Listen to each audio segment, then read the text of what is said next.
Okay, some of those cars may be going to Council Bluffs, Iowa. Other cars might be going to Kansas City. Some might be going to New York City, so forth and so forth. So that train, as you're looking at it, is not going to go to Council Bluffs and drop off one car, in Kansas City and drop off 10 cars, in New York and drop off one car, and come back this way to Chicago for another car. And so what we do to be able to get those cars to their destinations in a more proficient manner is we do what's called classification. And that's what North Platte is. It's a gigantic classification yard. As a matter of fact, it's the world's largest yard. All right, we actually cover 2,850 acres of territory here. So to kind of put that in perspective, from east to west, our yard limits are 8 miles long. And from north to south, it's about 2.5 miles. I'll take you to a location here on this tour where we're going to actually be able to see the eastern and the western limits of the yard. The north and west, the only place I know where you can see those limits, and they're not really marked by anything, but if you go in the top of the spike, you'll be able to see them up there. You see how wide the yard is for sure. I had a guy that was a mathematical professor down at college one time. He actually hired on at the railroad just for the experience, and was telling me one day, he says, mathematically speaking, he said, if you could possibly fit 900 memorial stadiums inside this yard and still have room for bleachers and concessions and stuff like that. I don't know whether that's true or not, but I'm not going to argue with the college professor either. So, but anyhow, back to what classification, what we do. Classification is just a different way of saying we're going to tear those trains apart. Okay, so that a train comes here to North Platte. That train, as you saw it, just west of here, maybe let's say Paxton or Ogallala or wherever. If you saw it over there, once it comes to North Platte, that train is going to cease to exist. Because when it comes here, we're going to park it in what we call the west receiving yard or the east receiving yard, and we'll take the locomotives off it, and the carmen will get out there and they'll bleed all the air off the train, make sure that there's no air set up on it. And we're going to do what we call hump that train. Okay, and what that means, if you can envision this, is basically we're going to shove that train up to a hill called a hump. So we shove that train up the hill and up to the apex, and up to the top of the apex of the hill.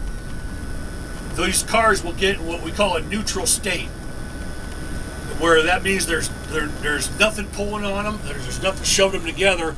So there's a release pin that we can release these cars. When it's in that neutral state, you just pull the pin up, and as the car gets down to past the apex, it just slides away, and down the hill it goes.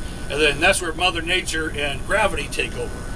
So we use a little bit of environmental help in this process too. So that's what up at the hump. Once they're pulling those pins, those guys, the train person up there, can pull either cuts of 1 car, 2 cars, 3 or 4 cars. 4 cars is normally the max that we can let roll down the hill at once.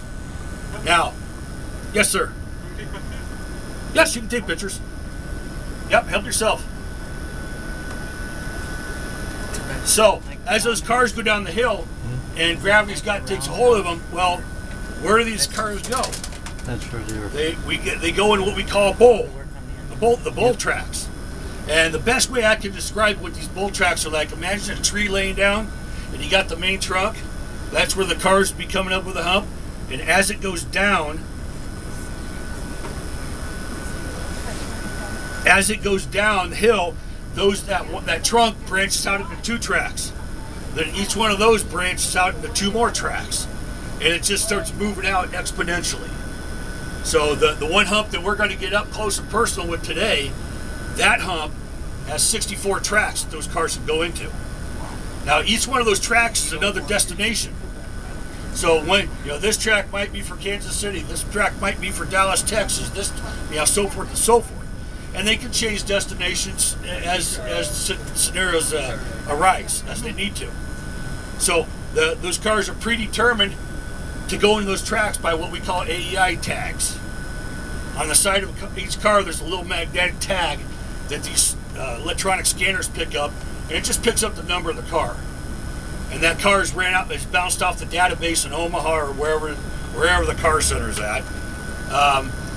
And the system knows the weight of the car, the destination, what the product is, so forth and so forth.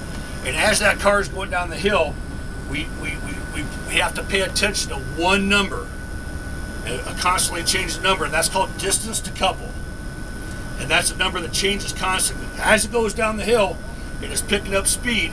The distance to couple is the distance from where that car is to the next car, to the first car it meets in the rail. So as that car is going down the hill, that number's getting smaller and smaller all the time. Our goal when we hump those cars is when it meets that first car in the rail, is that we make a coupling at no more than 2 miles per hour. That's our goal. So the computer system's constantly calculating these cars, or this cut of cars. Remember, it could be just 4 cars. Right. So we got to control the speed of those cars coming down the hump. We do that via what's called the retarder system. And just think the retarder system is a big set of disc brakes, like it's what on your car. And there's 2 great big steel rails that go right next to the rail, parallel to the rail the car's on. And if we need to slow it down, we have pneumatic retarders. They just squeeze the wheels and slows that car down. Oh, so wow. it slows that car down to a speed where the distance to couple and everything is, it calculates it shouldn't hit no more than 2 miles an hour.